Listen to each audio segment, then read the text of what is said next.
cops to call the cars.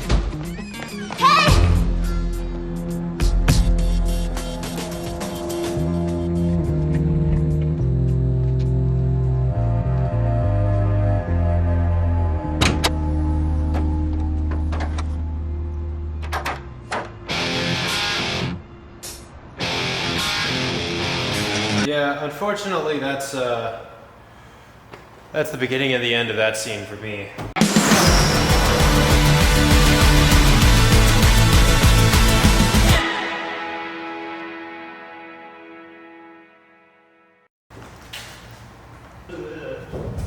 Oh,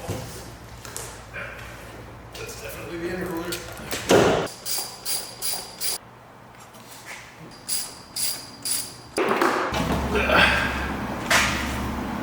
This is what I need. All right, hello everyone. It is 10 days before I leave the US for a month and a half and go live in Thailand to save money. So I'm kind of crunching before I have to go. And one of the things that I should have done a long time ago is make this video about everything I have in this garage that has come with me for like 3 different storage units that I don't need and other people might need and I need to sell because I have no more money left because cars. So starting off with a basically like new condition ETS front mount for a Subaru Impreza WRX STI from the 06, 07 model years, otherwise known as the Hawkeye STI, otherwise known as the best STI. Now, there is a video of what happened with this and it kind of, if you haven't seen it, you can guess probably.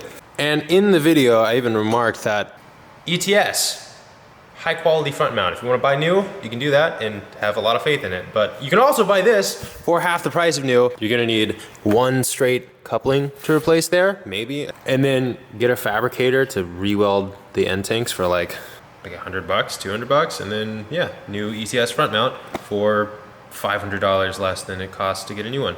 Or half price. I don't know. I just need money and I don't need this anymore. Some miscellaneous FD RX-7 parts, a braided clutch line because I accidentally bought 2 of these for some reason. This is kind of interesting. So these are all injectors that came off of or were bought for the red FD when we were at Tail of the Dragon trying to get it running for Deal's Gap Rotary Rally. Pretty sure at one point in time, all of these worked and another earlier point in time, all of them didn't work. But we bench tested all of them and like tapped a few of them with a wrench, which is you can see in like the side of this one.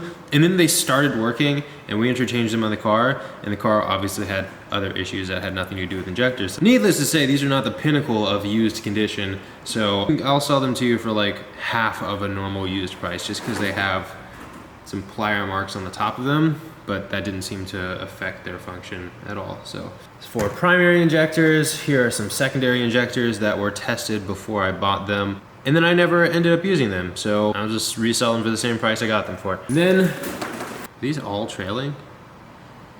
Wait a second.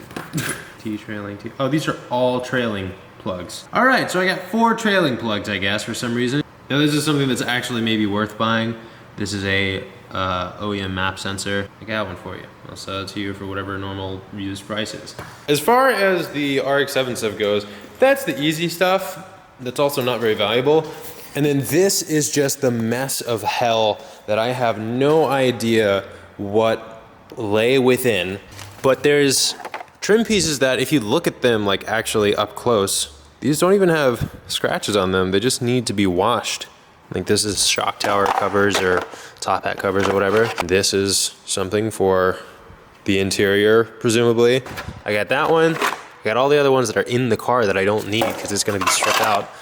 This is something that I assume goes below the steering column. Like Bose stereo plastics, like the whole system is here. A stock intercooler, if anyone needs one of those. Bumper support with fog lights on it. Like I don't know what these things are necessarily or what they're worth especially, but I know someone out there probably needs them. Whether it's this like ashtray thing, elbow for the intake. That doesn't look factory. Splitter here that honestly I might put on the LS car because the LS car splitter is way more beat up than this one. And like the list just goes on. I have basically an entire car in random interior pieces and spare parts and trim stuff that I have no use for, and I know that stuff is hard to come by. So if you know anyone that needs like this door vent panel, or the bottom of the steering column cover, or a headlight shroud with this, I thought that was a spider, let me know. It could be a great synergistic relationship between the two of us. All right, now one of the elephants of the room might be, why am I so eager to sell all these parts, and why am I being so dramatic when at any point I could sell something like this and pay for like 6 months of running the channel? Well, there's two reasons for that. One was on purpose, and the other one was a consequence of the first reason.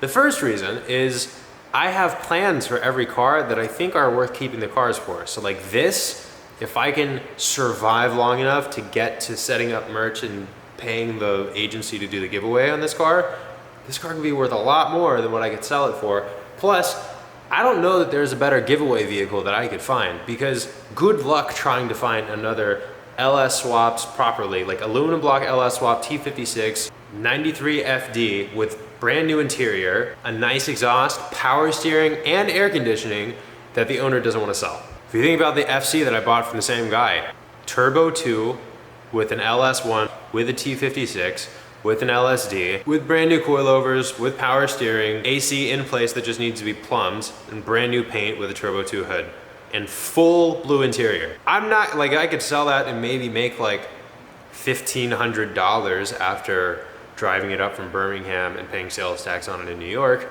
But there's $1,500 of value versus the value of building that into a high revving LS toge car for Tail of the Dragon. I want to see that happen. And so it's worth it to me to just figure out how to make it happen without having to bail out on the car. The LS400, I have always wanted to build into like a gangster drift road trip mobile. The car I want to be the regular Drift Week car is the LS400 because it's perfect for it. It's not even as heavy as the Mustangs that people are starting to bring. And it's got way more room. I think it handles amazing for what it is. The engine is indestructible. I now know that you don't need power to do anything, because I just drove a car with like 12 horsepower at 80-mile-an-hour tracks. Like, that's what the LS400 has been waiting on. Plus, it's a really rare black interior silver car for $99. I don't want to have to find another black interior car, and I'm not gonna swap one. And a single turbo 1UZ?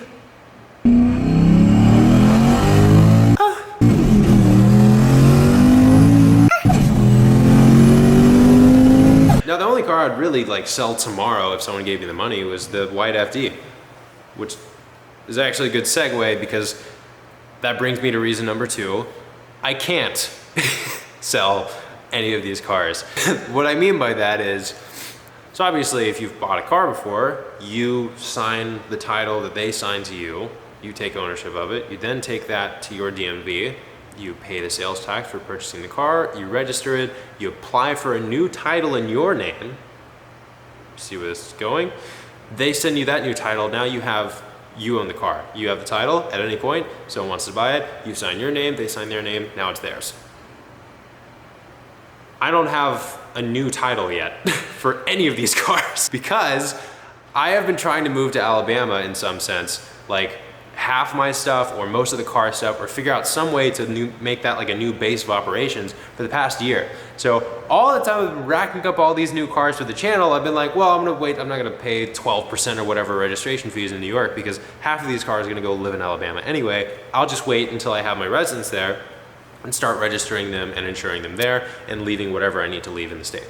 And so that never happened. I never ended up like getting time to go to Huntsville where I was trying to find something, because Huntsville is close to Tail of the Dragon and Atlanta and a day's trip from Austin, Texas, and close to Houston, I realized. So it actually worked really well for like the people that I know. But I never had enough time to actually be there to look for an apartment or a house or whatever and like sign a lease and start registering stuff there. So we got to Drift Week, like the week before, I ran out of money trying to get the Veilside ready, which was the Hail Mary for this entire channel. And now I'm in a position where you probably see where this is going,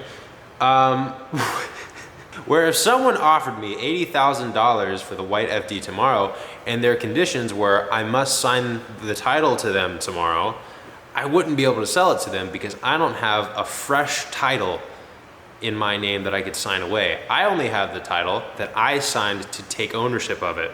But to get a new one, you have to pay the sales tax to retitle it in your name, or so you get a blank one on the back that you can sign and then sell to someone, and the sales tax on the white FD would be like $5,000. So I'd have to, yeah.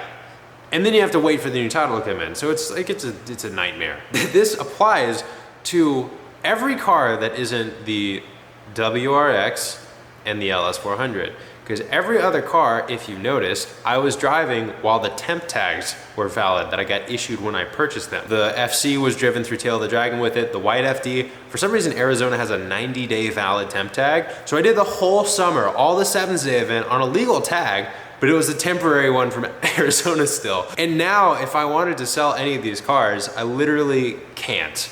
And who knows, I don't have a residential lease anywhere right now, and if I come back in February and New York still looks pretty terrible to lease, maybe the first place I sign a new address to is in Alabama. But either way, I'm gonna figure it out, but it would help to sell some of these things that have been albatrosses for a while in terms of moving around stuff and heavy parts that I don't need. But I'm hell-bent on this fucking Veilside working. I will get this FD to a giveaway. The STI is gonna do dumb Gymkhana stuff again on a track. Do you know I almost got to drive Ken Block's actual Gymkhana 3 Fiesta this month? Like, I can't make this up. I was talking to the owners of that car for a year. They're a dealership, they're called LBI Limited, they're very nice. And we've been talking for a year because the car had some transmission issues, it went to the UK, it got fixed, it came back, it took a while to get tuned, and then I got the DM from them, and I got that as I was driving to Drift Week. Like, there's some cool stuff that's gonna happen on this channel. It's just gotta line up, and obviously the Veilside is one of the things that I am hell-bent on making work, but every other aspect of all this tomfoolery that I've primed will come to fruition at some point.